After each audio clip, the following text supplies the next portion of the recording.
When Carmore High School student Mia Dunn took her own life at just 14 years old, her family not only lost their loving daughter, she also became part of an alarming statistic. A recent report found 60% of people aged 10 to 14 who killed themselves between 2012 and 2016 were Māori. And the trend continues. Last year there was yet another spate of youth suicides in Whangarei, and a Gisborne-based community organisation says last year was their worst ever for Māori suicides there. Te Manu Korehi report that Te Aniwa Huri Hanganui has more.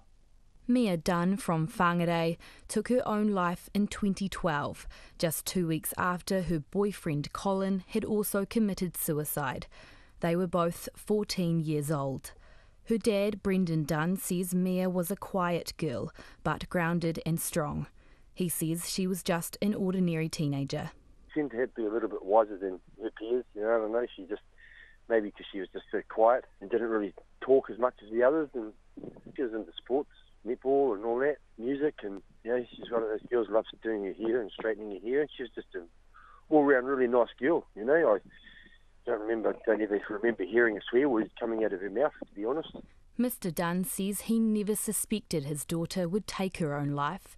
He says not enough young people know where or how to get help when they need it. They isolate themselves in their own minds. They just don't know where to go. And if they do know where to go, I think they feel ashamed or embarrassed or undervalued. We need to educate the adults on how to approach children and approach teenagers with a bit more empathy maybe in their time and age. I think we need more understanding about what our teenagers are going through in this era. A report by the Child and Youth Mortality Review Committee found 20 Māori youths aged between 10 and 14 took their own lives from 2012 to 2016. Ngāti for Life Trust Suicide Support Group in Gisborne deals with predominantly Māori whānau. Manager Tuta Ngārimu says Māori youth suicide in the community is at an unprecedented rate. We had a bad year last year. In one part there we were losing one every 2 weeks. Our worst weekend was we had a mother, a father, their 14-year-old daughter, two 15-year-old girls. We had them all on suicide watch over that weekend. So that means we had someone with them 24/7. Mr Ngārimu says many parents who have lost their kids to suicide struggled to talk to them about their issues. Though they loved their kids, the more they tried to talk to their kids themselves, the more their kids closed them down. So they thought the next best thing was, I've got to just step back and give them their space. I think it's that crucial time there when you decide to step back. You seriously need to think about who can jump in that space. Māori tend to be younger when they commit suicide compared to their Pākehā counterparts.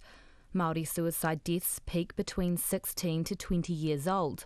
For New Zealand Europeans, the peak is at 20. Hayley Grace Hollis from Gisborne lost her 4 siblings, Shane, Anahira, Fianza and LJ, to suicide in the last 10 years. Our brother, he was only 18. And then 8 months later we lost our sister and she was 19.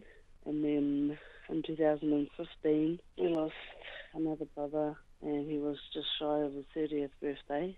9 months later we lost another sister, just had her 21st birthday.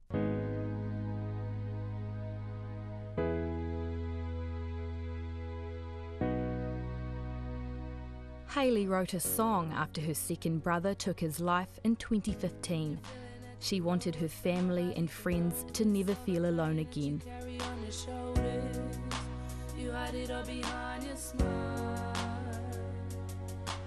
One of her brothers had sought help before his death, but she says it wasn't enough.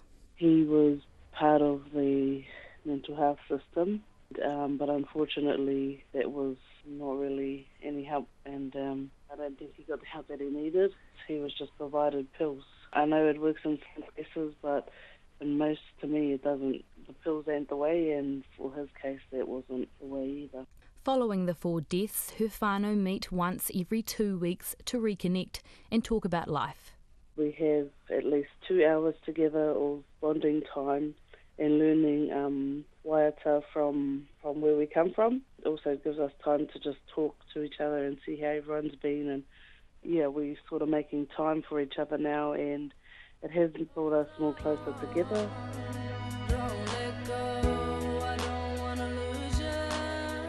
Brendan Dunn says it's important parents ensure their kids feel valued. Connect with your kids, not over Facebook. Turn your devices off and go out and go for a hike. Smell the air, go to the beach, to other Māori families, to other fathers and that. Lead by example. Give up the drugs, give up the alcohol. Better yourself for your kids and connect with them, make them feel valued.